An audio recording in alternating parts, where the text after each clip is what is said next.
أعمالنا من يهده الله فلا مضل له ومن يضلله فلا هادي له أما بعد فأعوذ بالله من الشيطان الرجيم بسم الله الرحمن الرحيم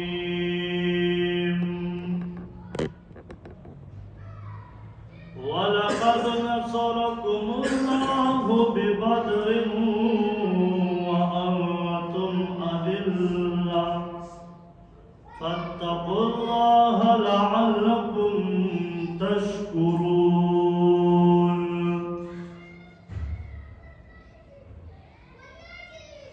عزیزانو نن بدو موضوعانی وی یو د جنگ بدر مبارکی دویم د اعتکاف مبارکی جنگ بدر دا د اسلام اول جهادو او د کافر سره اول جهاد او کافر اول جنگو دا یو لویه معرکه شوې ده په دې کې د حق او د باطل پہچان وشو او دا داسې جهاد دی چې په څلورمه سپاره کې او په نهمه او په لسمه سپاره کې د دې ذکر شوی ځای په ځای دا ځکه د اول معرکه د جهاد وه او په دې کې صحابه کرام رضی الله تعالی عنهم اجمعین ډېر بې اتحاد کوو ځکه چې د هغې اکثر کورونه په مکه مکرمه کې پاتې شوي نو غم زبلی صحابه د چا بیبي پاتې وه د چا پلار پاتې و د چا نه ځمکې او کورونه مال او جایداد پاتې و او د دې کافرو د ظلم او د ستم د وجې نه مدینې مبارکې ته راغلي نبی علیہ الصلوۃ والسلام یو لښکر تیار کړ او ورته فرمایل چې تاسو بهر ووځئ د مدینې مبارکې نه خو زما طاقت به دوه ورځې بعد ګورئ چې کله د مدینې مبارکې د حدودو نه ووځئ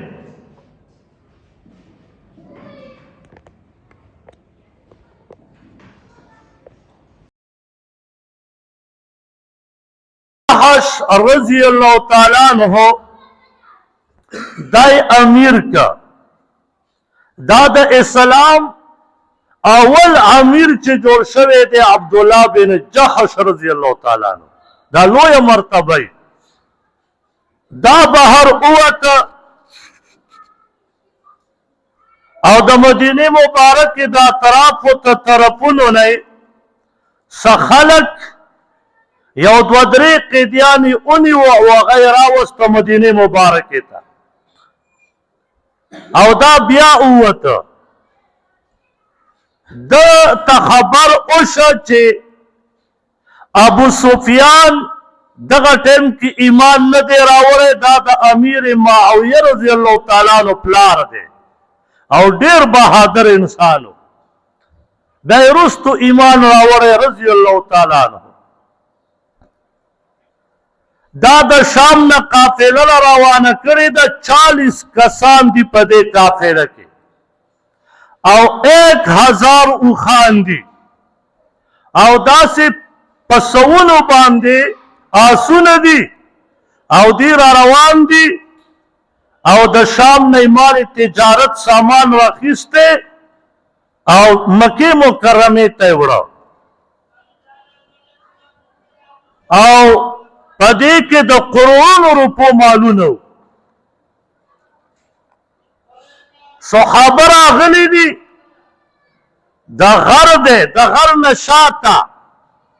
جنگ بدر میدان دا د غرونو په مینځ کې دی هلته یو کوی و د هغې نه یې اوبه وڅښلې صحابه را روان شو او نبی علیه الصلاة وسلام ته خبر ورکړي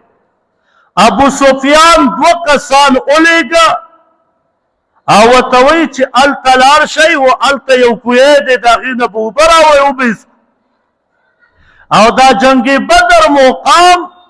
دلته به خلقو دمه کوله د کم ملک نه به چې تجارت راتلو د مصر د شام د دې نه دلته به یې دمه کوله او دلته به یې اخیستل او خرڅول هم کول مشهور ځای و نو هغه دوه کسان چې راغله چې ویې کتې د اوښانو تازه پچې ولیدې نو دا یو کافر راغی او دا د اوښانو دا پچه یې ماته کړه هغې کې چې وکتو د کجورې هډوکی ولیدو هغه هډوکی یې راواخیستو چې ویې کته دې بل ملګري ته وایي چې هلکه دا خو داسې معلومیږي چې دا دلته کې صحابه راغلي دي د نبي علیه السلام ملګري او وګوره دا کجورې دا هډوکی د اوښ په دې پچه کې چې راووتو دا هډوکی د مدینې مبارکې دی دومره ماهر و هډوکي یې پېژانده چې دا د مکې د کجورې هډوکی دی او دا د مدینې مبارکې دی او دا د پلانکي ښار دی ابو سفیان ته په منډه منډه راغله دلته نبی علیه السلام خپل صحابه تیار کړي وو او دیم راوتي دي په لاره باندې دي ابو سفیان یو کس تیار کا چې د هغه نوم و زمزم هغه ته یې وویله چې ته به ځان ورسئ مکې مکرمې ته په پلانکۍ لارې او تیز رفتاره اوښې وله ورکړه داسې اوښان شته چې د اس نه تیزه منډه وي هغه یې وله ورکړه ورته ویې ویل چې کمیس به وباسې پخوا به دا رواج و چې په چا به مصیبت و نو په اس یا په اوښ به سورو د لرې نه به یې کمیس ایستی و داسې به یې خوځو نو خلقو ته به پته لګېده څه مصیبت را روان دی نو دا را روان شه او دلته صحابه کرام رضی الله تعالی علیهم اجمعین او نبی علیه السلام جنگ بدر مقام ته ورسېده نبی علیه السلام او صحابه د جهاد په نیت نه و راوتي هغې ویل چې دا قافله ده دا مال غنیمت دی دا به ترې مونږ واخلو ځکه تجارت قافله ده د جنگ قافله خو نه ده چې جنگ بدر میدان ته راورسېده هغه سړی رسېدلی و او په مکه مکرمه کې ټولو ته ویلي و چې دغسې کار کوي نو د مدینې مبارکې نه هم جنگ بدر ته ډېر مزل دی نو چې صحابه رسېدل ته کافر هم نیمې لارې ته را رسېدلي وو ابو سفیان څه چل وکړه چې په کومه لار راتله هغه لاره یې بدله کړه د جنګ بدر نه په بله لار راتاو شو د مدینې مبارکې په حدودو رانله لاره یې بدله کړه هلته ورته پته وه چې صحابه ناست نبي علیه الصلاة والسلام به چې کوم ځای فتح کړو هلته به یې دوه درې شپې کولې نو مقام بدر کې هلته اوس یو جومات جوړ دی مسجد عریش عریش ویلی کېږي خیمې ته په کم جومات چې دی په جنگ بدر میدان کې غټ جومات دی د هغې دا کم چې محراب طرف کې محراب دلته د نبي علیه السلام خیمه وه نو کلم چې لاړ شي الله دې مونږ بار بار بوځي د محراب ځای ته زور کوئ هلته نفل کوئ دلته خیمه وه نو نبی علیه الصلاة والسلام دلته خیمه ولګېد دلته کافر راورسېد او دلته کې یو لویه معرکه کېږي اوس دا داسې جهاد و چې دا اول د اسلام او روژه وه 17 رمضان و لکه نن چې 17 رمضان دی داسې روژه وه نبی علیہ الصلوۃ والسلام په میدان کې صحابه او درول التکافر ولا دي خوا صحابه او نبی علیہ السلام د جهاد د پاره د صحابه دا صفونه برابرول سیده کوله چې سیده به ودرېږي په جهاد کې چې کله سړی ځینو صفونه بدل سیده برابرول دا سنت عمل دی او داسې په مونځ کې هم دی زمونږ په مونځ کې نه صحیح جهاد مو اول ځل واورېدو نبی علیہ السلام برابرول صفونه نو سواد رضی الله تعالی عنہ د صفنا ما بهر لګ راوته خېټه مبارک بهر راوست نبی علیہ الصلوۃ والسلام برابرول پلاس کې نیزه یا امسا مبارک وا نو پاغې سره داسې اوالو چې لکشاته شا نو هغه صحابي دا خېټه مبارک زخمی شو او ډیره زیاته زخمی شو نبی علیہ السلام نه غیر اختیاري خوښ دا و تارس کې د الله پیغمبر څخه خود ډیر سخت خو کړم تاریخ ابن کثیر لیکي و نبی علیہ الصلوۃ والسلام ته رزق د الله پیغمبر اوس بدل عالم نبی علیہ الصلوۃ والسلام خو ډیر مشفق پیغمبرو بادشاہ دے پیغمبرم دے چیف جسٹس هم دے مړه هر عہده ور سره ده نبی علیہ السلام متعال تکي خېټه مبارکه کولاو کړه چې غزار وکړه بس هغه صحابي ورمنډه کړه او په خېټه مبارکه ولا خله کې خدا خولې کړ او را دې خوش او ترس کې د الله پیغمبر ادمه پسله غټ ارمانو چې زما وجود دا ستاسو وجود سره ولګي اگر چې شهید شم بیا مې پروا نشته تاسې سرتیزه صحابه زمون ولا خو چې جهاد شي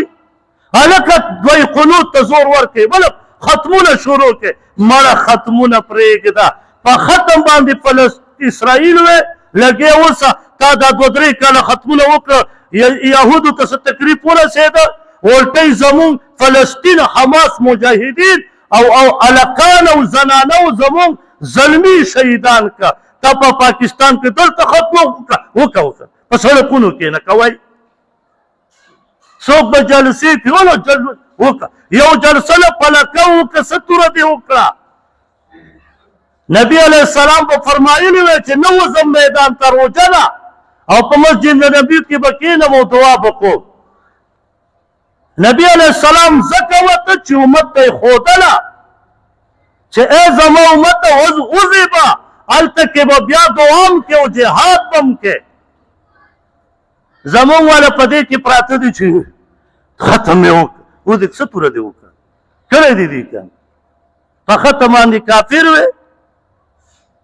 دا مسلمان ته غلطه نقشه نن په دې ذهن کې خلقو اچولې ده چې بس ختم دې وکړه مړه د یهود به داسې دړې وړې شي دړې وړې فلسطین که ته په ختمونو باندې کافر مړ کې نبی علیہ السلام رمضان دې ولاړ دی او په خپله ولاړ دی نو نبی علیہ الصلوۃ والسلام یې ښکل که او ورته عرض کړي د الله پیغمبر عباس چې اوس د شهید شم پروا مې نشته جهاد شروع کیږي د جهاد کې په دې میدان کې چې اول کافر مرداریږي دا اول جهاد دی چې کافر پکې مرداریږي د هغه نوم و اسود دا د مشرکینو د ډلې نه و د مکې اوسېدونکی و دا ډېر متکبر او د مشرکینو نه دا اول راووته او د صحابو طرف ته یو ډنډو په هغې کې صفا اوبه وې الله پې د شپې باران کړی و سورة الانفال چې پړاو کې ټول تاریخ پکې پروت دی نو دا راووته او ده وویل نعوذ بالله من ذلک وی الله زمونږ سره معاهده کړې ده چې د مسلمانو طرف نه اوبه څکلی شي والله پاک داسې قانون جوړ کړه د مسلمانانو صحابو دپاره چې صحابو طرف ته شګه وه الله پې باران وکړه چې باران وشي شګه کلکه شي او د کافرو طرف ته خټه وه چې خټې طرف ته باران وشي چکړې جوړې شي نو صحابو طرف ته دا زناور را روانو دا لعنتي او تکبر او داسې الفاظ ویل چې د کفر ډک او په لاره کې الله رب العزت یو هلته کیکر ونیو سم شته دي هدیره کې که څوک جنګ بدر میدان ته تلي په دغه ځای کې دا را روانو او یو کیکر زغمې کې الله ونښلو د ملا نه تر خپې پورې او غټ غټ زغي و الله پکې وردن نه کړو وشلېدو سم خو دا بیا هم ډېر جرأتمند و یو طرف مې ټیک دی د اوبو ته ځان رسوم خو چې اوبو ته را رسېدو حمزه رضی الله تعالی عنه ورغی او دا سر یې ترې کټ اول مردار یې کړه دا بیا مقابلې دپاره به چې جهاد کله شروع کېدو نو مقابلې دپاره به دوه درې کسان راوته د کافرو نه او دوه درې کسان به راوته د صحابو نه اول به هغې په خپلو کې جنګ کو بیا به د هغې نه بعد جهاد شروع کېدو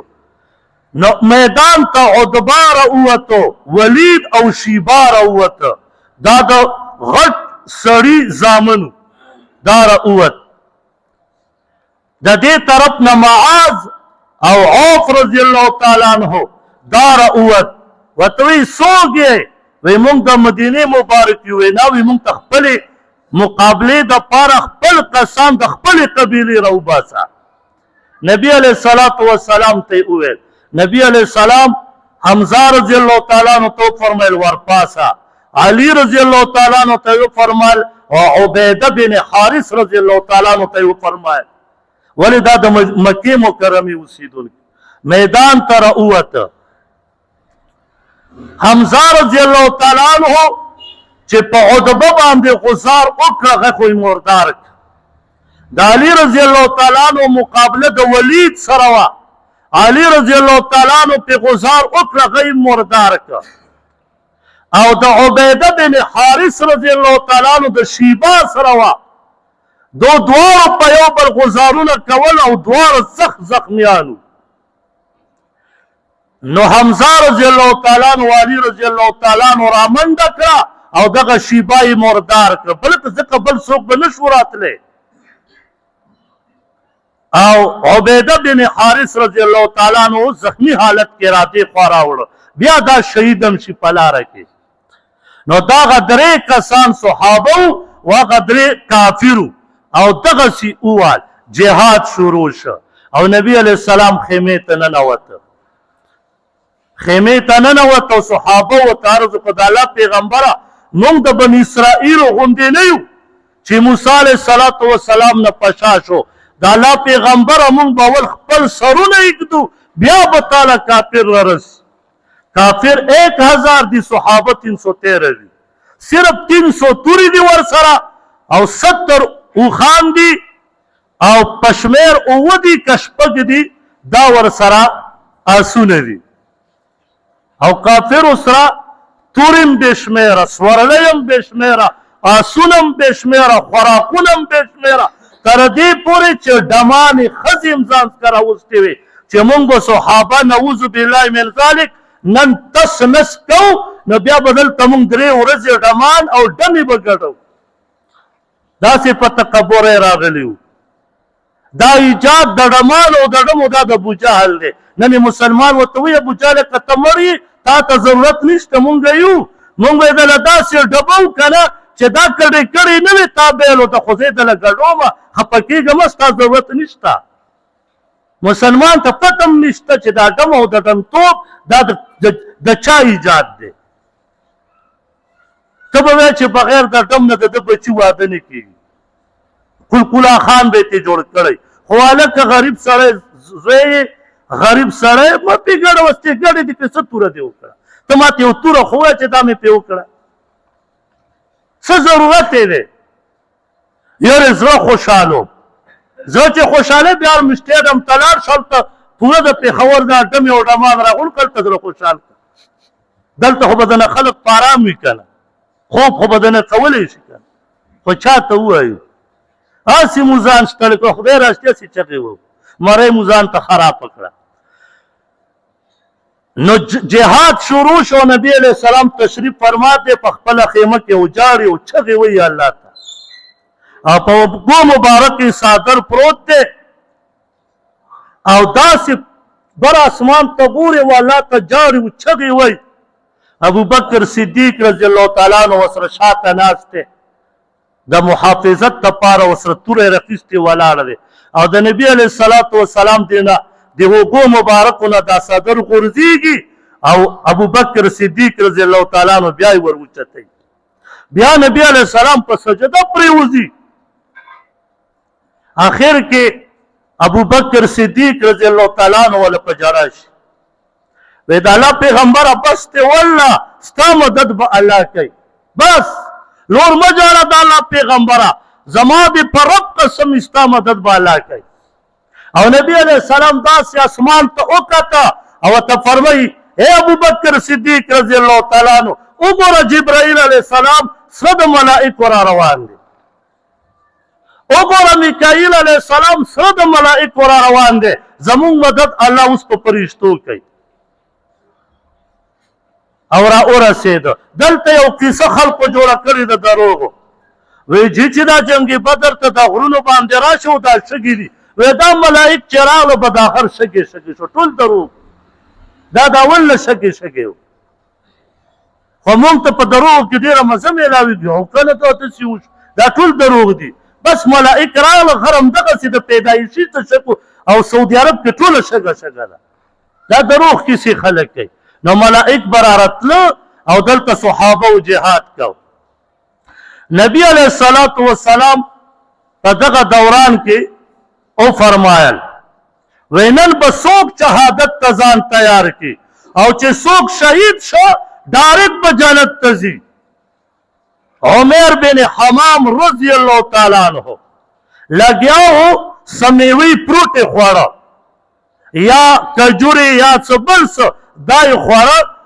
او وی فرمایل وی خواوی چې څوک شهید شي د الله پیغمبره ډایرکټ به جنت ته ځي. وی او خپله میوه یې لړه کړه، وی هسې نه چې ما نه نور صحابه دي اول جنت ته لاړ شو زه به شاته یم. او فرمایي وی د کافرو په ډله کې ننوت، لکه د زمري حمله وکړه او جهاد یې کو، ډېر کافر ځان نه مخکې که او په خپله هم شهید شه او ډایرکټ جنت وګټ. هغه داسې سرتیزه مجاهدینو، هغې به صرفه نه کوله، نه هغې ختمونه کول چې ورب چې مسجد نبوت کې کینو او د قرآن ختم وکړو بس کافر به تباه شي. الله مو دې معاف کړي. نبی علیه الصلاة والسلام داسې فریاد به کو او هغه به دعاګانې کولې نبی علیه الصلاة والسلام او صحابه به ورته عرض کړو د الله پیغمبره خیمې نه به ته نه راوځي، ته صرف تماشه کوه چې موږ سره د الله مدد وي او ته راته دعا کوه، هغه دعا قبلیږي. دا نه چې دلته په مسجد مصطفی کې الله دې تباه دا خو موږ هغه یو کنجوس یو او بېغیرته شوي یو ځکه دلته دعا کوو. والله که دا دعا ټیم دی، دا هلته په میدان کې د دعا او د جهاد ټیم دی. دا خو موږ دلته هسې بس الله مو دې معاف کړي، الله دې قبول یې کړي. خو بس دومره سنت عمل آداب چې نبي علیه السلام دعا کړې بس دغه کوو. نور میدان ته وتل پکار دي. په ختمونو یهود نه والي کېږي، ته ختمونه په پاکستان کې کوه، کوئ که نه شپه ورځې کوه. بیا علی رضی الله تعالی عنہ یو ځل تشریف فرماتی په منبر باندې په کوفه کې عراق کې او وی فرمایل وی تاسو ته بهادر سړی معلوم دی؟ نو لاندې ټولو ملګرو ورته عرض وکړو جیم تاسو یې وی نه، وی بهادر ابوبکر صدیق رضی الله تعالی عنہ چې په یوازې ولاړ دی د نبي علیه السلام د خیمې مبارکې ګیټ طرف ته او کافر دننه نشو را پرېښودی او نه کافر را رسېدی شو وله، په یوازې ولاړ وی، په یوازې داسې صحابه. او زبیر رضی الله تعالی عنہ په جهاد دوران کې امیه بن خلف دای ملګری و او دوست و. په جهاد دوران کې زبیر رضی الله تعالی عنہ سره نیزه ده ور روان دی. امیه بن خلف یې ولیده، هغه ورته وایي ای زبیره رضی الله تعالی عنہ دا څه کې ته په ما غزار کې لرې که دا نیزه دی؟ زبیر رضی الله تعالی عنہ نیزه دې خوا کړه ځکه دواړه ملګري وو. او امیه بن خلف ولاړ دی او خبرې اترې کوي او د لرې نه بلال رضی الله تعالی عنه ولید چې دا امیه بن خلف دی لعنتي ده خو زه ډېر په ما ظلمونه کړي په مکه مکرمه کې رامنډه که غزار یې پې کو زبیر رضی الله تعالی عنه ورته وفرمیل غزار ونه کې ما ته امن راکړو دا خو زما ملګری دی غزار ونه کې ویل الله د الله دشمن ته زبیر رضی الله تعالی عنه پناه ورکوي بس صحابه پې رامنډه کړه او بلال رضی الله تعالی عنه پې غزارونه کول زبیر رضی الله تعالی عنه پې پاسه سملاستو چې د بره نه یې څوک ونه وکړي او امیه بن خلف لاندې پروت دی او زبیر رضی الله تعالی عنه پې د پاسه پروت دی بس بلال رضی الله تعالی عنه خو هغه تکلیفونه برداشت کړي بس توره یې غټه او د لاندې د تشي نه د امیه بن خلف والو او دا پوارې د وینو به ترې راروانې شوې زبیر رضی الله تعالی عنه فرمایي وي داسې صحابو پې غزارونه وکړه چې زه بیا وروسته ما ته پته ولګېده زم زخمي شوی وم او بلال رضی الله تعالی عنه فرمایل وي اوس مې زړه یخ شه د الله هغه لوی دشمن مې مردار او ابو جهل معاذ او معوذ رضی الله تعالی علیهم اجمعین دا دواړه رونه وو د افراد د سړي زمنو هغې ابو جهل مردار کړه اول پې معاذ رضی الله تعالی عنه غسار وکړ نو خپۍ وله وواله او لاندې د اس نه راپرېول او بیا پې معوذ رضی الله تعالی عنه ورمنډه کړه هغه هم پې غزار وکړه نو د دواړو خپو نه پاتې شو او پاسېدی نه شو ولته یې وله هغه ځناور هم ووالو د خپو نه چې دا هم راپرېوځي او معاذ رضی الله تعالی عنه باندې اکرمه دغه ایمان نه دی راوړی دا د ابوجهل زوی و اکرمه رضی الله تعالی عنه پې غزار وکړه او دا لاس مبارک یې وله دا یې وله کټ کړه بیا د عثمان رضی الله تعالی عنه په دور کې دغه معاذ رضی الله تعالی عنه وفات شو عبدالله ابن مسعود رضی الله تعالی عنه را ورسېده چې وایي کته دا ابو جهل پروت دی عبدالله ابن مسعود رضی الله تعالی عنه راغلو په سینه ورته کېناستو او ورته وایي چې ابو جهل یاد دې شي چې ما ته په سر غزار راکړی په مکه مکرمه کې بس یو الهي غزار یې ولاول په دې سر ورکړ بیا بدل دنه عالم قصاص دنه عالم ماله دې غزار راکړی او بیا یې د ابو جهل توره راواخیسته او له په دې مرۍ کېښود او کټ یې کړه داسې سر یې ترې جدا کړ غوره چې څومره لوی سړی ځان ته وایي که نه الله دې مونږ تاسو لوی نه کړي الله پاک دې مونږ عاجز وساتي نو ابو جهل د عبدالله ابن مسعود رضی الله تعالی عنه د لاسه مردار شو او په ټولو صحابو کې د ټولو نه کمزوری صحابي د ټولو نه په وجود لحاظ سره وړوکی صحابي او د اکثر صحابو کې په غریبانو کې صحابي عبدالله ابن مسعود رضی الله تعالی عنه هغه مردار کو دومره لوی سړی نو الله رب العزت د صحابو مدد وکړه دا د جهاد د جنگ بدر دغه موضوع وه اعتکاف دا د عبدالله ابن عباس رضی الله تعالی عنه فرمایي وي نبي علیه السلام وفرمیل چې کله اعتکاف کوونکي اعتکاف ته کښېني وی دا الله رب العزت د ګناهونو نه محفوظ کړي او هغه نیکۍ چې د نشوې کولی اوس خو یې نشي کول ول خو یې کولی شي بهر اوس د اعتکاف د وجې نه هغه نیکۍ دا نشي کولی نو الله رب العزت هغه نیکۍ چې بهر به ده کولې جنازې ته په تلو غریبانو مدد به یې کو هغه نیکۍ ول الله پاک په مفتو کې په اعتکاف کې ورکوي دومره لوی اجر یې دی او بله مسله یو دا کومه هغه دا ده چې د مجیب قاري صاحب کلاس دی او زما کلاس دی د مجیب قاري صاحب دلته لګي او بره زما لګي اخیری چت نو اعتکاف ولا ته به زه یو درخواست کوم درخواست دا دی چې 2 بجې یا په باندې 2 بجې کلاس شروع کیږي او 3:30 بجې چوټي کیږي نو خیر د یو نیمه غنټه به موږ سره گزاره کوئ ځکه چې دا ستاسو د علاقې ماشومان دي چا به ترور زوی چا به تره زوی وي چا به ماما زوی وي دا به نو سبق چې 10 ورځې پکې دا چوټي شي 10 ورځې پکې دا اختر شي نو ماشومان او دې کې د حفظ الکان وي بیا پکې سبقونه یریږي نو دی بکې او بل بدای چې مونږ له به دا پکار چې مونږ به ټیک ډیکس له غزار نه ورکو او نه به ماشومانو ته وي تیز سبق وای بس په آرام به انشاءالله تاسو ته به تکلیف نه وي خو لږ غوندې تکلیف به تاسو په ځان خیر دی هغه زم یم غم دی خیر دی دا زموږ عادت دي ټولو قاریانو پاکستان کې چې څومره دي موږ به انشاءالله دا ټک نه ورکو خیر دی لږه ګزاره به کوو او الله پاک دغه وکړي او یو بله خبره مې دا کوله چې دا خبره حقیقت کې صفا چې سبا خلکو ته پته ولګي بعضې خلک زما یو ملګری دی هغه ویل چې ما ته یو کس وی چې د دې جومات دا بیر زه داخلو نو ډېر افسوس مې وکړه ما ورته ومې چې چا درته ویلي سوچه دروغ یې درته ویلي او دا داسې دروغ دي چې داسې به سوچه غواړي تا ته به پېښور کې میلاو نه شي لکه ده چې ویلي ما چې څوک بیل ورکوي د جومات مالی هغه ما ته معلوم دي نو ما له د یو کس نوم واخیستو ما ورته ومې که چېرته په خطا یې یو 1500 قزر روپۍ چېرته په دې کال کې ورکړي 2-3 څلورې نه دي ورکړي ما دروغ وایي دا خبره ځکه کوم چې سبا به خلک وایي چې استاد پیسې د جومات وایي چې نه یې ورکړې دروغ ولې وایي دا خو زمونږ بدنامي ده بیا به خلک وایي چې استاد جمع هم راکړي او پیسې هم جیب ته پټوي نو غوره چې نشي ورکولی که ورکې ورکوئ نو که زه ته اوس هم زه به درنه نومونه هم وښیم چې پلانکی مونږ له پیسې د جومات چانده د بیل ورکوي او چې یو سړی نه ورکوي نو دروغ مه وایه